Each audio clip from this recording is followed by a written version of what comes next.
Então, aqui está o roteiro, então, da nossa atividade de hoje, sobre classificação das doenças e condições periodontais e periimplantares, que eu já tinha disponibilizado para vocês.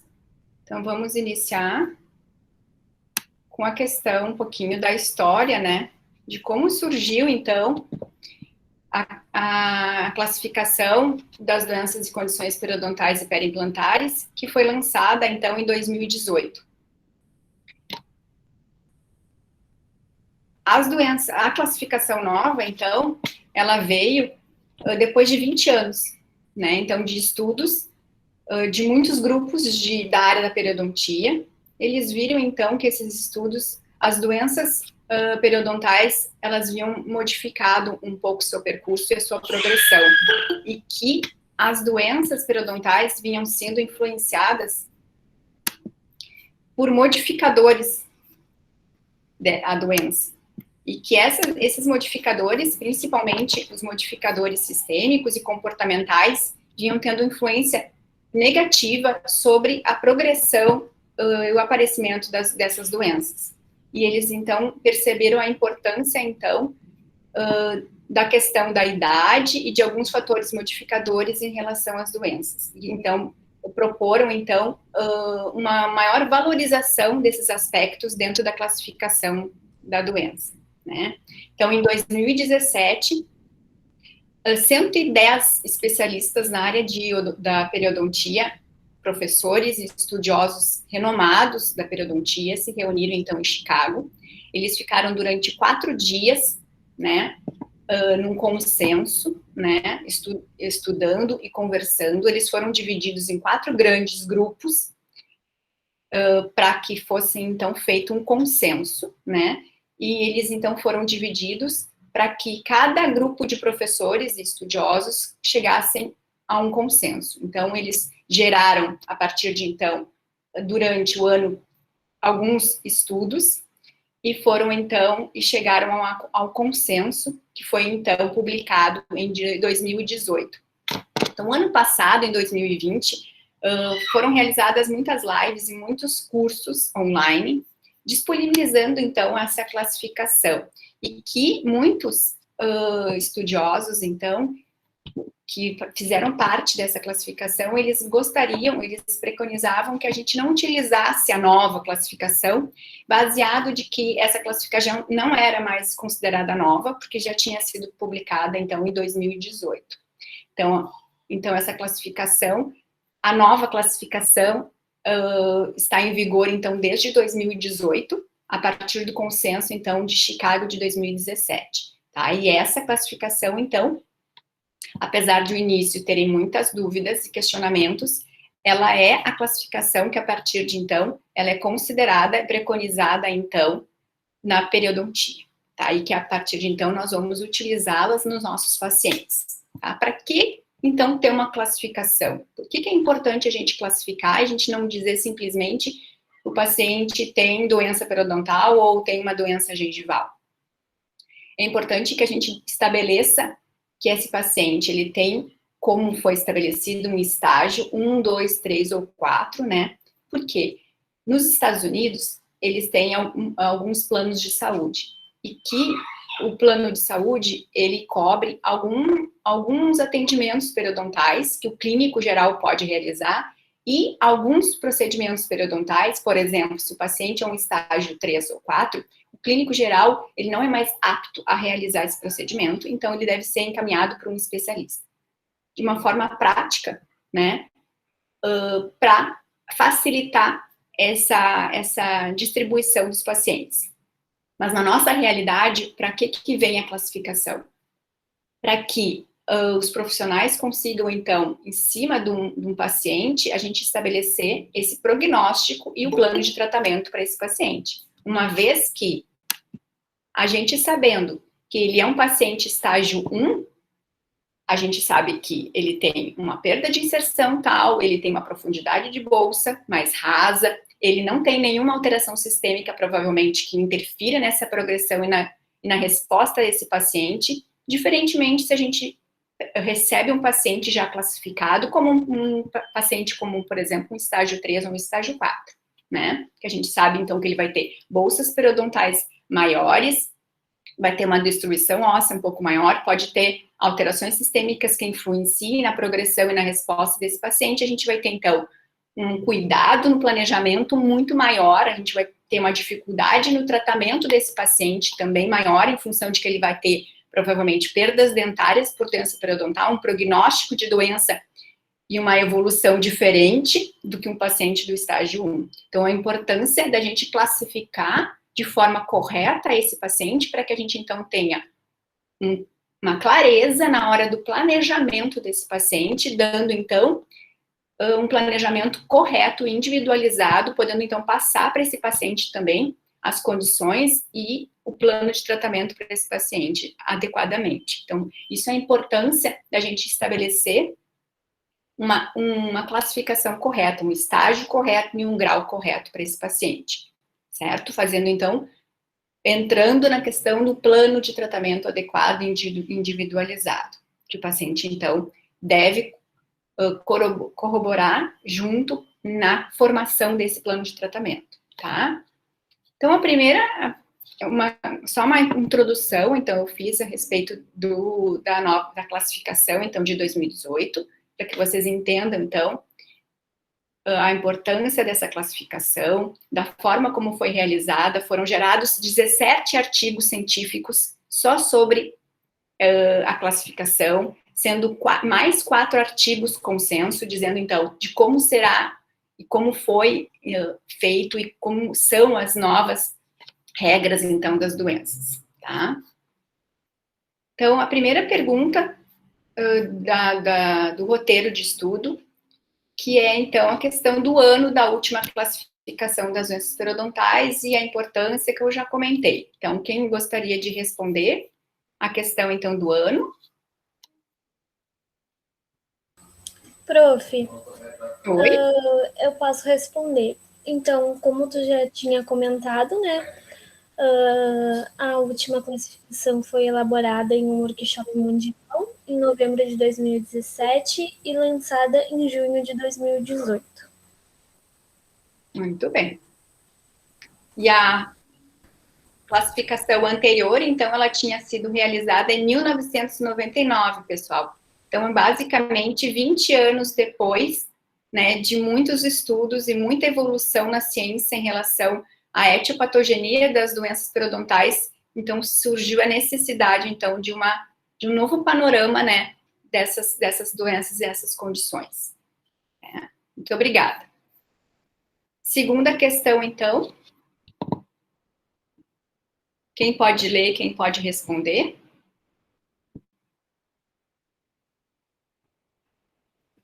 Pode ser eu, prof. Muito bem. Cite as 3 principais classes das doenças e condições periodontais. Saúde periodontal, condições e doenças gengivais. Certo. Tá, as 3 principais classes, elas foram divididas em 3 grandes grupos. Primeiro grupo, saúde gengival e periodontal e condições gengivais. Esse é um primeiro grupo. O segundo grupo é periodontites. E o terceiro grupo, condições que poderiam afetar o periodonto. Então, são 3 grandes grupos, tá? Tanto que, lá no consenso, quando os 110 especialistas se reuniram, eles foram distribuídos nesses grandes grupos, né? Eles foram divididos em 4 grupos, né? Porque, pela primeira vez, eles, então, foram escutados, na verdade, os especialistas se reuniram para, diante dos artigos e das experiências deles, poderem, então, dar uma resposta ou dar suas sugestões e serem escutados em relação à sua prática diária. É importante também colocar que esses especialistas estavam distribuídos, a sua vivência clínica, todos os continentes. Então, a gente tinha a questão porque muitos estudos são realizados em grupos. Por exemplo, o pessoal lá da Escandinávia, do grupo do professor Linde, que vocês conhecem pelo livro, né? renomado professor de periodontia, e o grupo dele, ele tem uma outra experiência de saúde bucal e de saúde odontológica, saúde. Ele mora num país escandinavo, onde eles têm a melhor qualidade de vida, né? Eles têm uma renda per capita e uma qualidade de saúde pública muito diferente da realidade da África ou aqui nós da América do Sul. Então, fazer estudos com uma população da Escandinávia e fazer um estudo clínico, onde a gente faz em um país latino-americano, é totalmente diferente. A gente pode ter respostas de doenças, respostas de comportamento totalmente diferentes. E isso é importante, porque os estudos foram feitos nos 5 cantos, né? Então, os professores da Escandinávia participaram, professores renomados dos Estados Unidos, né, da Europa. Então, diversos grupos de estudos puderam colocar suas experiências, né? E por isso, então, eles distribuíram os grupos em saúde. A primeira vez, então, que foi discutido o que é saúde gengival, que até então, isso colocado pelos professores, tá, pessoal? Importante também, não sei se eu comentei com vocês, que 5 professores brasileiros participaram desse consenso, né? O professor da Magda Férez, o pessoal do Rio de Janeiro, o pessoal de São Paulo, da USP, o professor Romito, que inclusive eles construíram aquele e-book que eu disponibilizei para vocês, o pessoal da USP, né? Quem construiu o e-book, quem construiu o artigo que eu disponibilizei para vocês em português, foi um professor que fez parte desse consenso. Essa é a parte legal. Por exemplo, o professor Cristiano Suzin, que hoje mora nos Estados Unidos, ele fez mestrado na UBRA. Ele é gaúcho, ele fez faculdade na URGS, ele fez mestrado na UBRA, depois ele foi fazer doutorado fora do país, nos Estados Unidos, depois ele foi convidado para ficar numa universidade lá nos Estados Unidos, na Geórgia. Então, assim, ele participou dessa fase tão importante de uma nova classificação das doenças, onde o mundo inteiro fala a mesma língua, né? O mundo inteiro vai classificar dessa forma. E os estudos vão ficar mais padronizados, porque todos vão utilizar essa mesma linguagem, né? Então, a importância, então, dessa classificação. E daí eles chegaram, então, à conclusão de que eles precisavam, então, discutir o que é saúde, né? Diferentemente do que a gente só discutia o que era doença, o que é gengivite, o que é periodontite, e as diversas formas da periodontite que era classificado na classificação de 1999, e agora não. Foi classificado, então, a periodontite com estágios, né? E que a gente precisava, então, estabelecer o que é saúde gengival, saúde periodontal. Porque, diferentemente do que a gente estabelecia antes, o que a gente considerava? Que se o paciente tivesse um sítio de sangramento ativo de doença, ele tinha doença, né? Um sítio com sangramento, ele apresentava, então, um sinal inflamatório, e que esse sinal inflamatório fazia um diagnóstico de doença desse paciente. Então, muitas vezes, esse paciente não era o perfil dele, de toda a boca dele, do perfil de controle do biofilme por parte dele. Ele apresentava 1 ou 2 sítios ativos, e ele já era enquadrado, classificado como sendo um paciente que tem gengivite ou periodontite. Mas eu vou deixar vocês falarem mais adiante, então, qual agora, a partir da classificação de 2018, qual a diferença, então, de um paciente que tem saúde gengival e periodontal e aquele paciente que tem gengivite.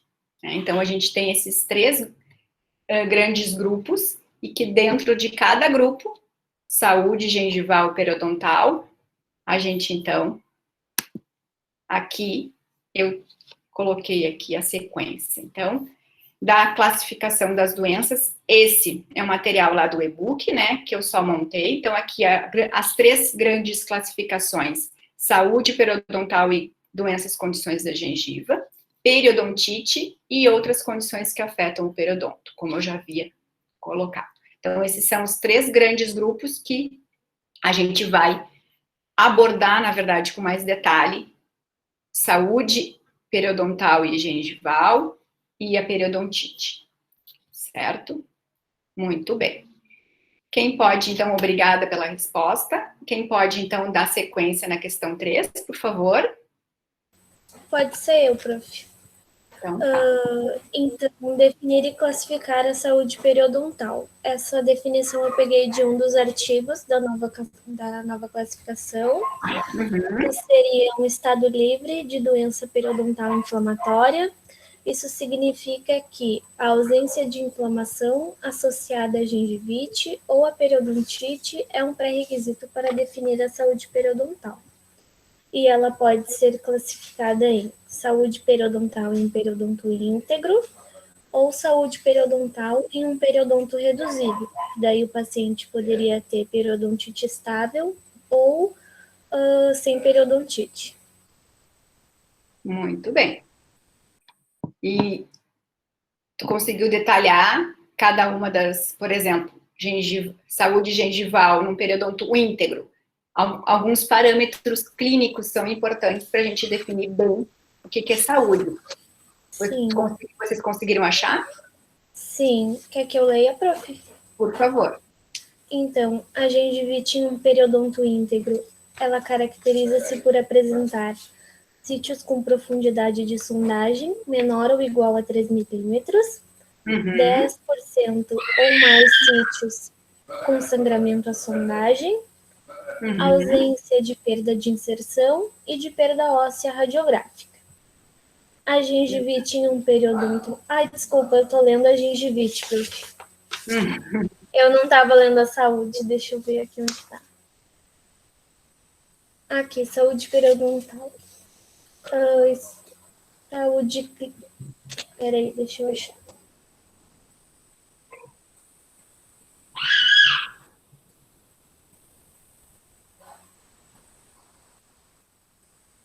Achei. Aqui, saúde periodontal em um periodonto íntegro. Ausência de perda de inserção, profundidade de sondagem de até 3 milímetros, sangramento à sondagem em menos de 10% dos sítios e sem perda óssea radiográfica. Aí a saúde gengival em um periodonto reduzido em um paciente com periodontite estável. Perda de inserção, profundidade de sondagem de até 4 milímetros, sem sítios com profundidade de sondagem igual ou superior a 4 milímetros, com sangramento à sondagem, e sangramento à sondagem em menos de 10% dos sítios e com perda óssea radiográfica. Em um paciente sem periodontite. Perda de inserção, né, devido à história do paciente, que já foi tratado pela periodontite, profundidade de sondagem de até 3 milímetros, sangramento à sondagem em menos de 10% dos sítios e possível perda óssea radiográfica, como, por exemplo, em casos de recessão gengival, que pode acontecer também em paciente tratado por periodontite, e aumento de coroa clínica. Muito bem, isso aí. Então, deixa bem claro que a partir de agora, um paciente que tenha 10 ou menos por cento, né, dos sítios presentes com sangramento ativo, ele ainda é considerado um paciente tendo saúde periodontal, tá? Diferentemente do que a gente tinha na classificação anterior, que a gente tinha, se o paciente apresentasse um sítio sangrante, ele era considerado doente. Agora, com 10 ou menos por cento de sítios com atividade inflamatória presente, ele ainda é considerado, então, com saúde, tá? E daí, então, eles dividiram nessas duas classificações, né? Mas, sendo que é um periodonto íntegro e um periodonto reduzido. Então, a gente tem aqui, de uma forma para deixar bem clara a questão da diferença entre eles, é que a gente tem aqui a divisão, então. O que é um periodonto íntegro? Vocês conhecem, que é essa radiografia aqui. Vocês conseguem enxergar o meu mouse? Sim, prof. Sim. Então, a gente percebe o quê? Lâmina dura na altura da junção cemento-esmalte, né, sem alteração nenhuma de perda óssea, o paciente, então, com rebordo íntegro, né, um periodonto íntegro, sem ter nenhum histórico de doença periodontal prévia. Quando a gente fala, então, de saúde clínica num periodonto reduzido, a gente, então, leva para as duas situações. Um paciente que teve doença periodontal, teve, então, uma perda óssea radiográfica, observada radiograficamente por essa perda óssea, mas que a gente percebe que a gente tem uma lâmina dura íntegra, isso quer dizer que ele não está em atividade de doença, ele teve uma doença prévia e ficou com essa sequela da doença periodontal, e ele, então, está com saúde. Então, é um paciente com periodonto reduzido, estável. Então, ele tem uma perda de inserção, mas que hoje ele leva como uma sequela daquela doença. E um periodonto reduzido, porque ele perdeu o osso e perdeu tecido mole, num paciente não periodontal, porque ele é um paciente que nunca teve doença periodontal, as outras áreas todas nessa foto a gente consegue mais ou menos imaginar que ele tem crista óssea em nível de junção cemento-esmalte, um paciente sadio, mas que por algum motivo ortodôntico ou por posição dentária, ele então teve uma recessão gengival pontualmente nesse elemento dentário, trazendo então, reduzindo o periodonto naquela área específica, mas que é um paciente então classificado como um paciente não periodontal. Ou em áreas, por exemplo, que houve um aumento de coroa, porque o paciente necessitou, em função de uma reabsorção, ou de uma cárie subgengival, ou por algum motivo que necessite, certo?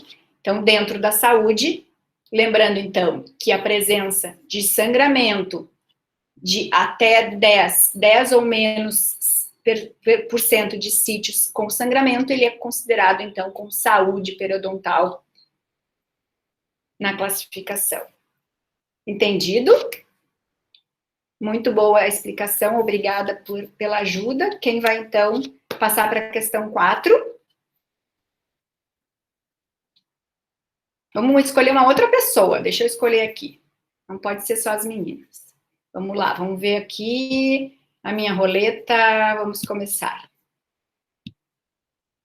Não quero isso, eu quero aqui. Vamos acordar a Priscila.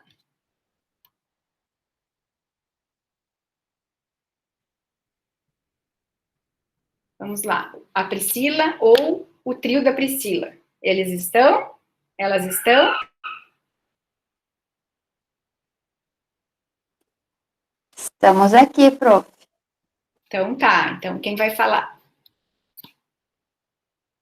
Eu não fiz as questões, não vou te mentir. Que Tu é da Pri, Josi? Hã?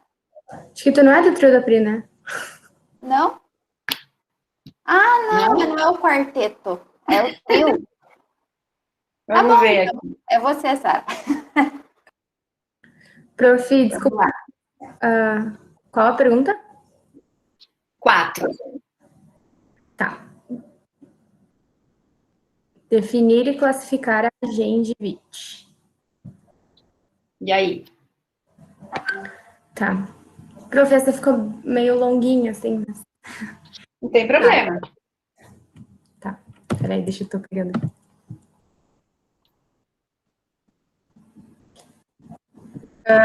Então, tem a gengivite induzida por biofilme dental, associada ao biofilme dental nos níveis de um periodonto íntegro e reduzido.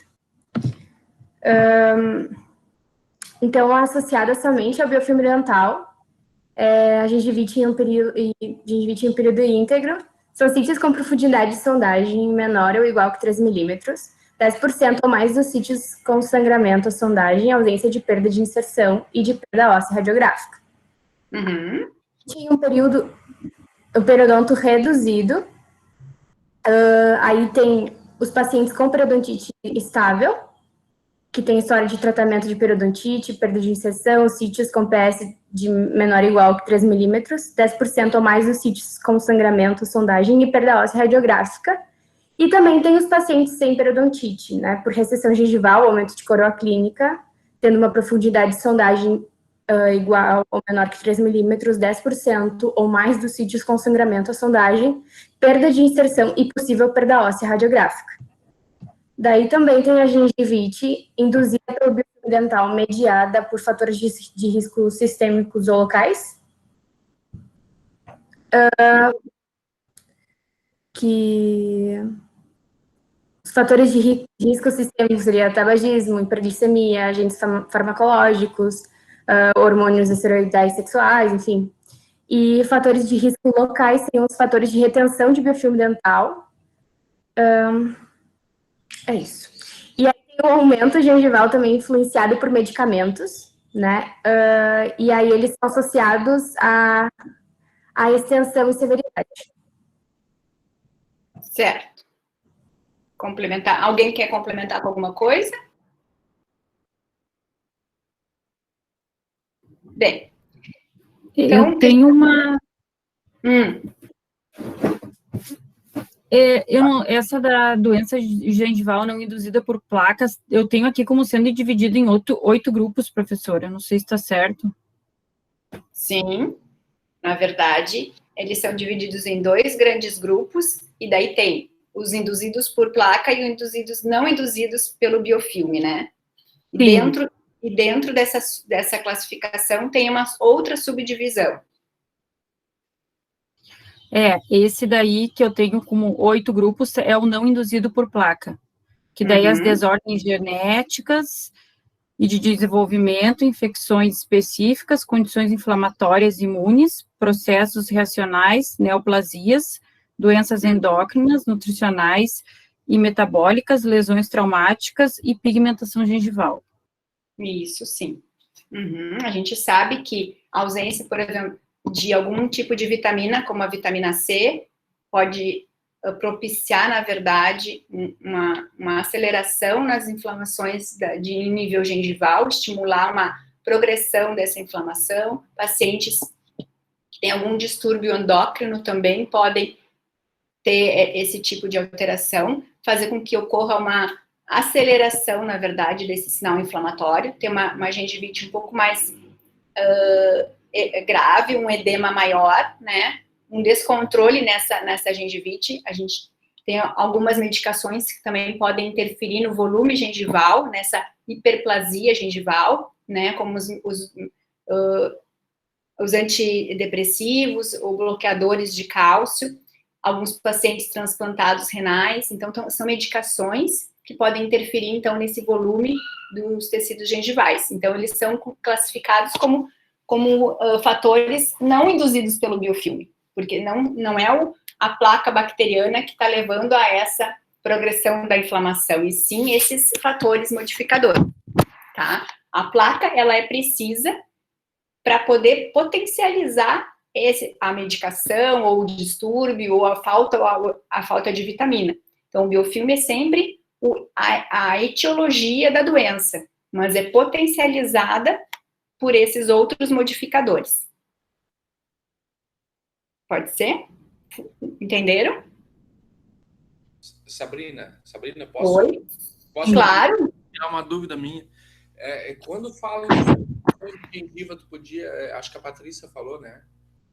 Fala um pouquinho mais ali para mim, Patrícia, ver o que diz sobre pigmentações da gengiva, que eu fiquei na dúvida. Agora é uma dúvida minha. Sobre pigmentos? Eu tenho como melanoplastia, melanose do tabagista, pigmentação induzida por medicamento e tatuagem de amálgama. São os que eu pesquisei, né? Tá. Os que tu deve ter mais.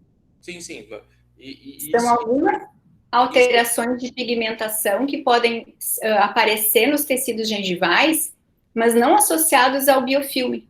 Por exemplo, a tatuagem de amálgama, a relação ao mercúrio das restaurações, algumas medicações, pigmentações da raça negra, que podem aparecer com maior... A partir dos 45 anos, a gente observa que essas pigmentações podem acontecer na gengiva e às vezes o paciente não tinha observado ainda, e em função de algum aparecimento a mais, ou na face mais, nos dentes mais anteriores, consegue observar essa alteração e fica preocupado, e daí procura o atendimento em função disso. Tá?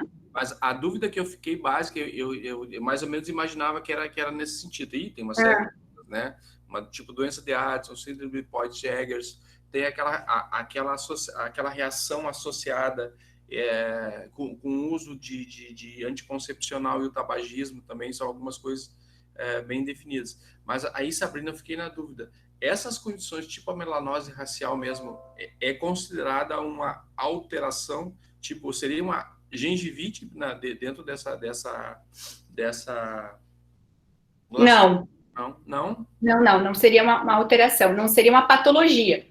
Seria o que nós na estômago chamamos de variação da normalidade, algumas dessas coisas, né? Isso, por isso que a classificação, ela engloba tanto doenças como condições. Na verdade, ela entra como condições. Com condições, tá? É só para fazer diagnóstico diferencial, basicamente isso.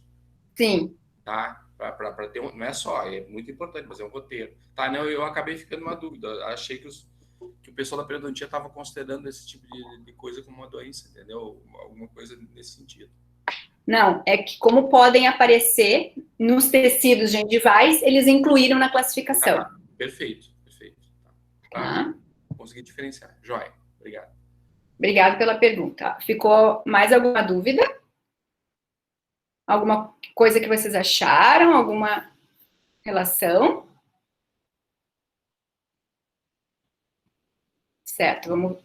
Então, complementando aqui, a questão da saúde a gente deixou bem claro. A questão, então, da gengivite, a gente, então, tem gengivite induzida por biofilme, que é a nossa gengivite, né? E que ela, então, pode ser gengivite, como a colega já colocou, não vou repetir, gengivite no periodonto íntegro e reduzido, dando aquela classificação semelhante à saúde, com a diferença do percentual de sítios com atividade de doença. Lembrando que a gengivite, então, ela tem a extensão que ela pode ser localizada quando existe um percentual de 10 a 30% dos sítios presentes com sangramento, ela, então, é localizada, e generalizada quando ela tem mais do que 30% dos sítios comprometendo. E aqui, então, a gente tem a classificação a respeito das não induzidas por biofilme, né, que são aquelas que já foi citado também, dentro das condições, né? E daí a gente já passa, então, para periodontite, tá? Mas o importante é a gente ter o que nos tem mais foco é a questão da diferença de uma saúde periodontal e de uma gengivite induzida pelo biofilme. A questão da saúde e diferentemente da gengivite, tá? E lembrar, então, que a partir de 10%, a gente tem, então, classificada como gengivite e que ela pode ser localizada ou generalizada. Muito bem. Questão 5, então. Alguém diferente para responder?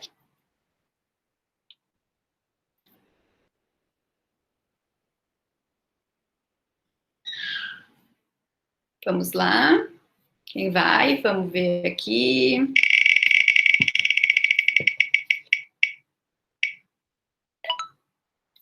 Stellen.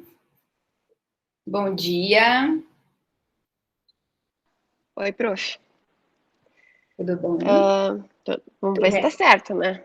Não tem essa na ideia. É a gente discutir. Vamos lá. Definir e classificar periodontite. 3 diferentes formas de periodontite foram identificadas com base na patofisiologia dessas condições.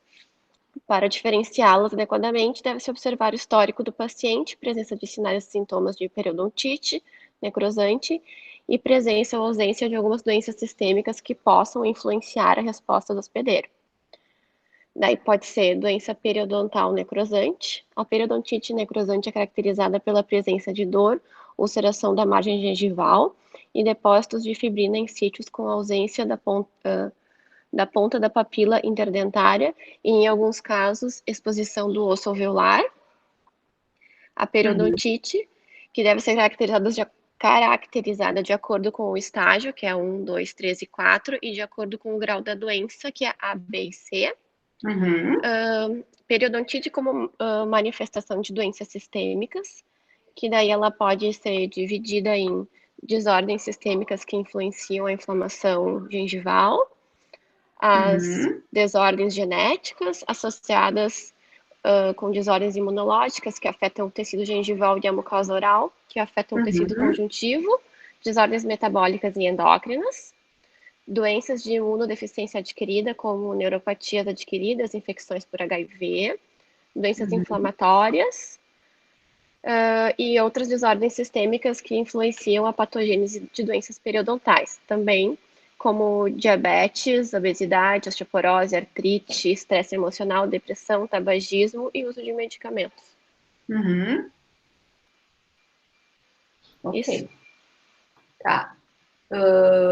Direcionada um pouquinho mais diretamente à periodontite, tu conseguiu definir ela? O que é, nos parâmetros clínicos, o que a gente considera como um paciente que tem periodontite? Isso acabei não colocando. Tá. Qual é o critério que o paciente, então, precisa ter para ter periodontite? Perda de inserção. Então, ele tem que ter perda de inserção em 2 ou mais sítios, né, que não sejam adjacentes. Isso quer dizer o quê? Não pode ser a distal do 13 e a mesial do 14. Então, são 2 sítios não adjacentes que tenham perda de inserção, tá? Ou perda de inserção maior que 3 milímetros na vestibular ou lingual de algum dente que não esteja associada a nenhuma retração gengival ou aumento de coroa. Tá? Então, isso é a definição de periodontite. Então, o paciente precisa ter esses parâmetros clínicos lá no meu exame periodontal, tá? Por que que eu digo isso? Porque, na prática, a gente está vendo a definição e classificação, mas na vivência clínica, como que a gente vai, então, de pegar o meu exame periodontal completo e transportar os nossos achados, os nossos números de PI, PS, ISS, o que esses dados do meu exame eu vou conseguir, como que eu vou conseguir classificar o meu paciente diante disso. Então, para eu examinar e saber o que é saúde, eu vou lá, eu conto todos os dentes que o paciente tem, faço o percentual de sangramento e se ele tiver 10 ou menos áreas com sangramento, ele tem saúde. Se ele tiver mais que 10% dos sítios com sangramento, eu tenho gengivite. Mas isso ele não tem perda de inserção. No momento que ele apresentar perda de inserção associada a esse sangramento, eu então passo a classificar esse paciente como ele sendo um paciente que tem periodontite. Ok, ele tem periodontite, então daí eu vou estabelecer essa periodontite, eu preciso estabelecer então o estágio dele e o grau desse paciente. Até então, ok? Conseguiram chegar até aqui? Para a gente então conseguir, lá na clínica, quando receber o nosso paciente, a gente conseguir fazer essa classificação, é esse passo que eu tenho que fazer. Eu tenho meu paciente, ele chegou, eu faço o meu exame periodontal completo, e em cima desse exame periodontal, eu vou então extrair essas informações de sangramento, de perda de inserção, de PS, né, de sítios interproximais, de perdas dentárias por doença periodontal, são coisas importantes, se o paciente é fumante, se não é paciente fumante, se ele tem diabetes, se ele não é diabético, fuma, não fuma, quantos cigarros por dia ele fuma, tudo isso a classificação leva em consideração. E isso é o mais importante dessa classificação, que ela percebeu que esses fatores, lesão de furca, perda óssea vertical ou horizontal, isso tudo pode alterar a progressão e a resposta desse tratamento periodontal. Então, e é colocada dentro, então, da classificação. Como foi colocado pelo professor Pedro no início da aula, a gente quer que vocês entendam a classificação, compreendam como que ela funciona, porque vocês não vão conseguir decorar a tabela. A tabela a gente não precisa decorar. Como eu comentei para vocês, eu tenho aqui uma minha tabela impressa frente e verso. Estágio de um lado, grau do outro, como uma cola. A gente acaba sabendo, mas não é preciso decorar essa tabela. A gente precisa entender essa tabela, porque eu preciso pegar o meu exame periodontal completo e a tabela e saber transportar aquelas informações que estão ali para a tabela e conseguir estabelecer a classificação desse paciente, tá? Ok? Conseguiram, então, a questão da periodontite? Então, a periodontite... Sim, Então, a periodontite já foi, então, descrita como sendo, então, ela foi colocada em 3 grupos e que ela, então, foi distribuída em estágios e graus. Então, em cima do estágio, a gente tem essa tabela, que não precisa ser decorada, vocês precisam fazer uma impressão dela numa boa qualidade, dela frente e o grau atrás, e mandar plastificar, porque a gente não pode ter contato com papel na clínica, né? Então, eu mandei plastificar, que daí a gente tem como passar álcool gel, né, no plástico e higienizar de forma correta, né?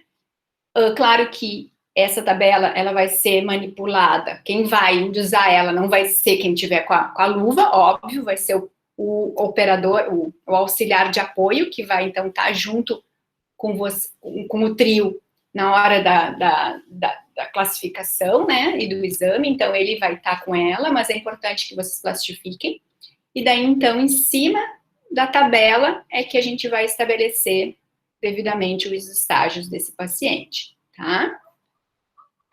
Então, a questão, para a gente, então, chegar à periodontite, a gente precisa saber os estágios, mas para que a gente estabeleça isso, a gente precisa saber algumas coisas, né, da anamnese do paciente, que são importantes, se ele é fumante, se ele é diabético, se ele perdeu dentes por doença periodontal, né, e a gente, então, precisa ver e estabelecer o quê? O dente, a área, o sítio, que tiver a maior perda de inserção interproximal. Por isso que eu preciso do meu exame periodontal atualizado. Então, naquele dia, qual é a área interproximal, qual é o sítio que meu paciente tem de maior perda de inserção interproximal. E em cima, então, daquele dente, daquela área, eu vou fazer uma radiografia. A radiografia periapical. Que é em cima, então, da radiografia periapical, que eu vou estabelecer, então, a porcentagem de perda óssea desse paciente. Então, quem pode falar um pouquinho? Prof, Pode falar. então, a gente escolhe fazem um dente apenas? Não, a gente vai fazer o exame periodontal completo. Não, sim, mas a radiografia é só de um. A radiografia será só do dente com maior perda de inserção interproximal. Ah, eu não tinha entendido isso. Eu vou fazer, então, para a classificação. Caso vocês observem, isso é muito importante, obrigado pela pergunta. Caso vocês observem que esse paciente tem outros dentes que possam ter uma lesão endoperiodontal, que possam ter uma perda óssea horizontal, vertical, muito severa, em mais de uma área, é importante, sim, que a gente faça outras radiografias. Mas, caso o paciente ele tenha uma média de profundidade de sondagem, de perda de inserção de 4, 5 milímetros, mas em uma determinada área ele tem 7, eu vou, então, radiografar, fazer uma radiografia periapical da área com maior doença. Mas, se houver necessidade de comprometimento, a gente, então, pode, sim, indicar outras áreas para radiografias. A gente não precisa, nunca precisou, né, pessoal, radiografias para fazer o planejamento do tratamento da periodontite. A gente se baseia em cima do exame periodontal, né?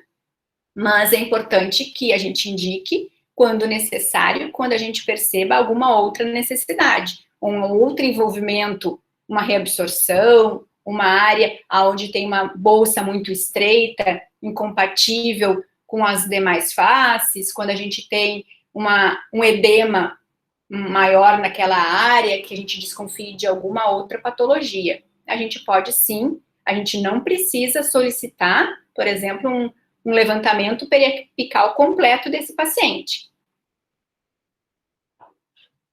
Ficou claro? Sim. Uhum. Então, a gente sempre vai fazer, quando achar o nível de sondagem interproximal maior, porque por vestibular e palatina, normalmente eles são menores?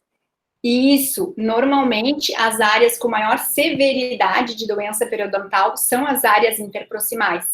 Por isso, então, eles estabeleceram esse critério, porque normalmente o paciente tem mais dificuldade no controle de doença nas faces interproximais. Nas faces livres, normalmente o paciente tem um controle melhor do biofilme, então tem menos doença presente, certo? Entendi, prof. Obrigada. Ok. Alguém pode, então, comentar, então, a questão 6? Alguém gostaria? Ou preferem que eu coloque? Eu tenho só escrito, mas eu não entendi desse... podcast. Pode Quem falar. sabe, então, tu tentando explicar, tu entenda, né? A gente, às vezes, aprende mais tentando ensinar alguém. Vamos tentar? Lê o que tu colocasse e a gente tenta traduzir, então, tá? Tá. É a porcentagem da perda óssea que eu identifiquei, igual à quantidade de PI, e divide pelo comprimento radicular. É isso? Exatamente. Alguém mais quer colocar alguma coisa? Como que a gente faz? A gente pega, então, a radiografia na prática, tá? Vocês peguem, então, o exame, observem, extraem lá do exame periodontal completo do paciente a perda de inserção maior interproximal, realizam, então, uma radiografia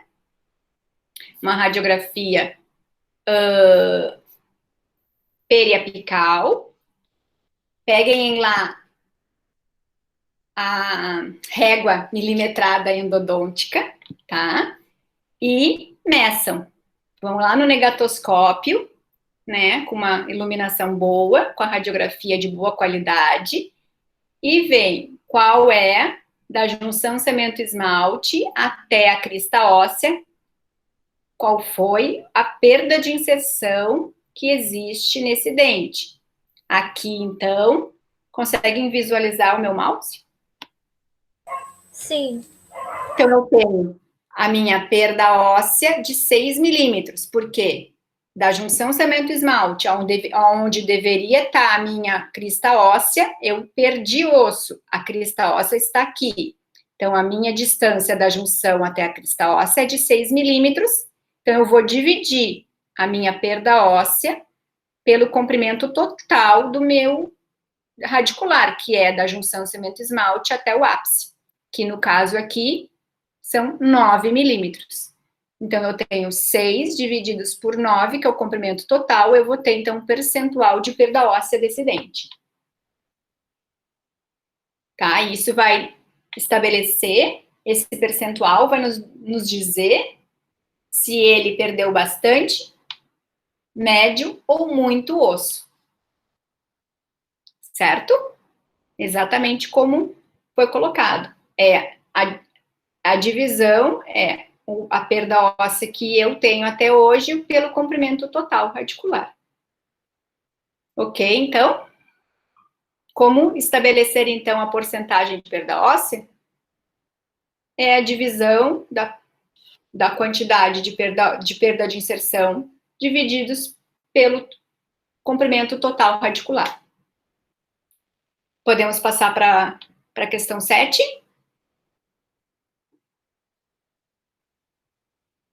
Quem pode, então? Vamos lá, vamos chamar alguém para a questão 7.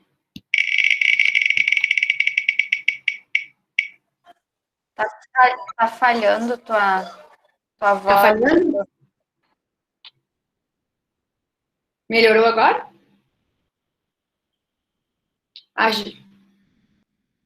A Josi fez? Ou alguém do grupo?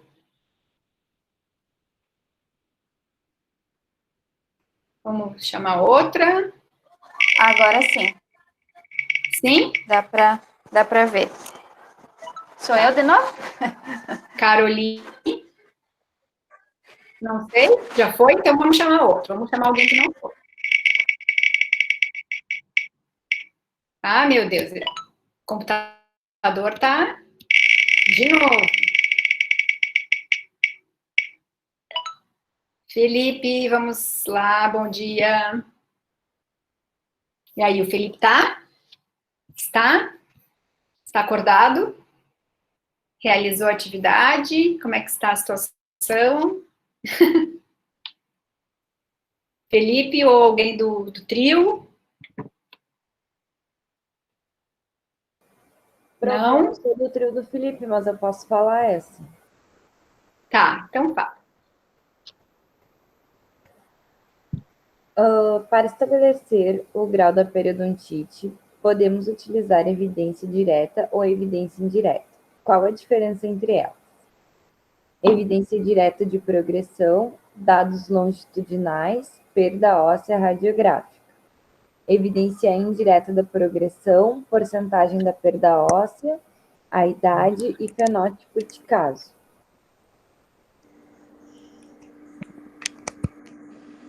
Tá. Que mais? Alguém quer acrescentar alguma coisa? Eu coloquei só isso. Tá.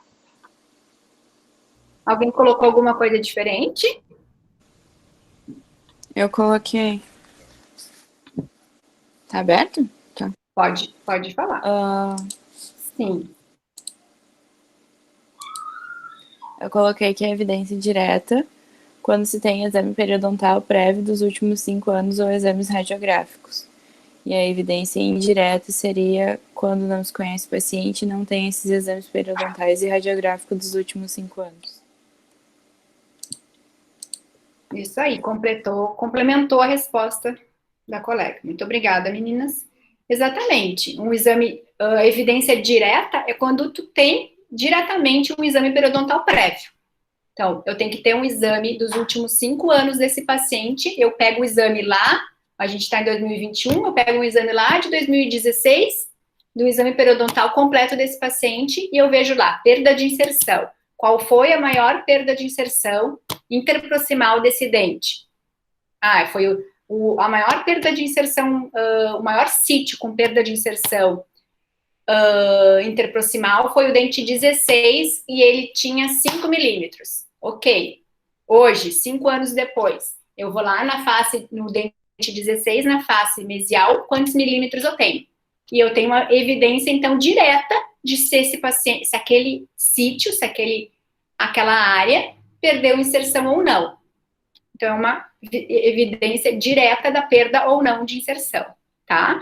E daí, se eu tiver essa evidência direta do exame anterior de 5 anos atrás e hoje eu vou lá e observo se eu tive perda de inserção, se eu não tive. Se eu tive, se essa perda de inserção é igual ou menor, desculpem, a 2 milímetros, ou se ela foi igual ou maior a 2 milímetros. Bem objetivo. Eu não tenho o exame periodontal de 5 anos atrás. Então, eu tenho que, qual a diferença delas? Eu tenho que partir, então, para a minha evidência de hoje, que é a evidência indireta, se eu perdi inserção ou não. Como que eu sei indiretamente se esse paciente perdeu inserção ou não, se eu não tenho o exame anterior dele ou nenhuma radiografia lá de trás? Eu tenho que, então, produzir essa evidência. Eu vou lá e faço, então, eu já tenho a perda óssea, eu já tenho o percentual de perda óssea que esse dente tem, porque eu já fiz para estabelecer o estágio. Então, eu já fiz a medição da perda óssea, já dividi pelo número do comprimento total da raiz, eu tenho um percentual, e daí eu vou dividir esse percentual de perda óssea pela idade do paciente. Se o paciente teve uma perda óssea de 60%, e ele é um paciente jovem, eu vou ter uma perda de inserção grande para um paciente jovem. Então, eu consigo perceber que houve uma progressão dessa doença periodontal bastante acelerada. Se eu tenho 60% de perda óssea, meu percentual de perda óssea é 60%, mas o meu paciente tem 60 anos, ou 70 anos, ou 80, eu tenho essa progressão de doença mais lenta, e ele perdeu, então, relativamente, em comparação ao paciente jovem, bem menos perda óssea ao longo da vida dele. Então, ele tem um grau melhor, certo? Então, essa é a diferença entre a evidência direta e a indireta. São esses dados que eu vou obter diretamente ou indiretamente. Se eu não tenho os exames, eu tenho que produzir essa evidência. Ficou claro?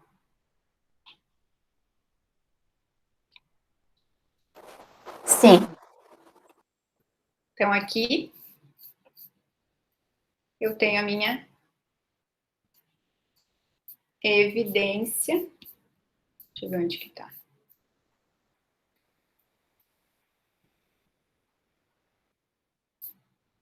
Então, aqui, usando a tabela, para estabelecer o estágio, eu utilizo o percentual de perda óssea radiográfica, que é o cálculo, que é esse cálculo. Então, diante desse percentual, eu vou estabelecer o meu estágio. Um dos componentes, né, para estabelecer o estágio. Tá? E quando eu divido pela idade, eu vou estabelecer, então, o meu grau. Eu pego a evidência da perda óssea, divido pela idade, e se ela for inferior a 0,25, ele é grau A. Se for de 0,25 a 1, é um grau B. E se for mais que 1, é um grau C.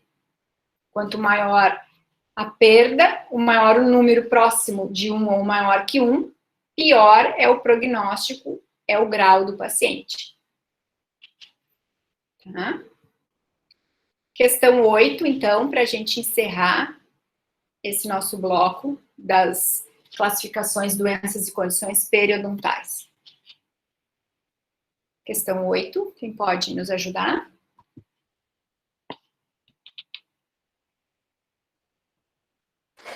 Não fácil. Essa é fácil, prof.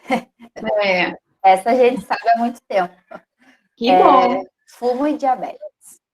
Isso aí. Isso aí, muito bem. Então, a importância, né? São 2 fatores de risco clássico da literatura, que vocês brilhantemente já sabem, que interferem em estudos, né, com evidência científica mostrando isso. Então, eles, pela importância que esses 2 fatores têm dentro da progressão e resposta da doença periodontal, eles foram colocados, então, dentro da classificação. Quando, então, a gente estabelece o grau para esse paciente, a gente também vê a questão dos fatores modificadores. Então, a gente estabelece o grau, que é ou diretamente através dos exames, ou indiretamente através do cálculo da percentagem de perda óssea pela idade, estabelece se o paciente é grau A, B ou C. Depois de definir o grau dele, a gente, então, atua, a gente coloca, a gente então, faz a questão dos fatores modificadores. E daí a gente estabelece conforme esse critério. Foi, inclusive, uma das perguntas, alguém me perguntou na semana passada, né, e eu pedi para que alguém repetisse, inclusive, a pergunta, eu não lembro bem qual era, mas era mais ou menos em relação ao grau. Se o paciente, ele não fuma, mas ele tem diabetes, e é uma hemoglobina maior que 7, ele passa automaticamente para um grau C. Ele sempre vai ter um grau pior independente de ele não fumar e ele só ter diabetes, ou ao contrário, ele não tem nenhuma diabetes. Antes ele era classificado como grau A, mas ele fuma mais que 10 cigarros dia, ele passa a ser classificado como um paciente grau C. Sempre vai ser a pior situação. A gente vai colocar ele numa classificação sempre pior. Ok? Alguma dúvida em relação ao grau? Como conseguir chegar a esses parâmetros? Em relação à questão do estágio, o passo a passo é esse. O paciente tem perda de inserção? Não tem. Se ele não tem perda de inserção, ele tem saúde periodontal ou ele pode ter gengivite. Essas duas situações. Se ele tem perda de inserção, daí ele vai para um outro caminho. Então, a gente tem que estabelecer. Ele tem perda de inserção em 2 sítios não adjacentes, e a pior perda de inserção interproximal desse paciente, qual é? De 1 a 2, ele entra no estágio 1. 3 a 4, estágio 2. 3 mais que 5, 3. 5 ou menos que 5, 3. E mais que 5, 4. Tá? Então, assim, aqui a mesma coisa. O paciente tem 3 milímetros de perda de inserção, tá? Mas a perda óssea radiográfica dele mostra um percentual maior que 50%. Ele tem perdas dentárias em função da doença periodontal, apesar de ter perda de inserção de 3, ele passa direto para o estágio 3. Ele sai do 2 para o 3. Então, ele tem algumas perdas de inserções de 1 ou 2, mas ele tem uma área de perda óssea horizontal. Então, algum dos parâmetros do exame periodontal dele que leva para um estágio pior, vai ser sempre para o estágio pior. Certo? Em relação à classificação, doenças e condições periodontais, vocês têm alguma dúvida que não ficou claro, que eu acabei esquecendo?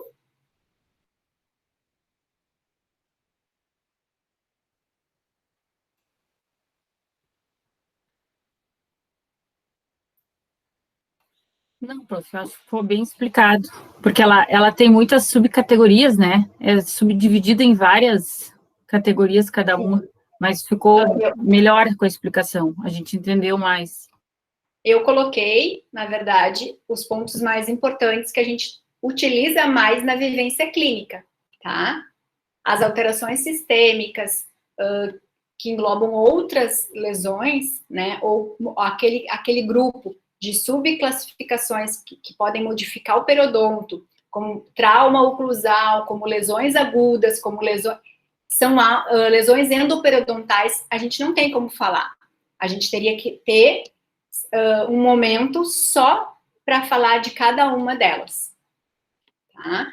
Mas caso seja, acho que é até importante, eu vou disponibilizar, porque cada um desses assuntos tem um artigo referente, que eu posso disponibilizar na plataforma para vocês. Lesão endoperiodontal tem 2 ou 3 artigos, trauma oclusal tem 2 ou 3 artigos, alterações sistêmicas que envolvem o periodonto, que é a relação das alterações do periodonto e alterações sistêmicas, como, por exemplo, a periodontia médica, tem outros artigos também. Então, nós teríamos várias aulas em cima desse contexto. O meu foco hoje, na verdade, seria a prática, vivência clínica de vocês na hora de classificar saúde, gengivite ou periodontite, né? Que são essas condições mais comuns na vivência prática clínica nossa, né? Então, vamos fazer um pequeno intervalo de 10 minutos, pessoal. E a gente retorna, então, para falar sobre o sistema da classificação das doenças e condições peri-implantares. Pode ser? E caso haja alguma pergunta em relação ainda às condições periodontais, a gente retoma.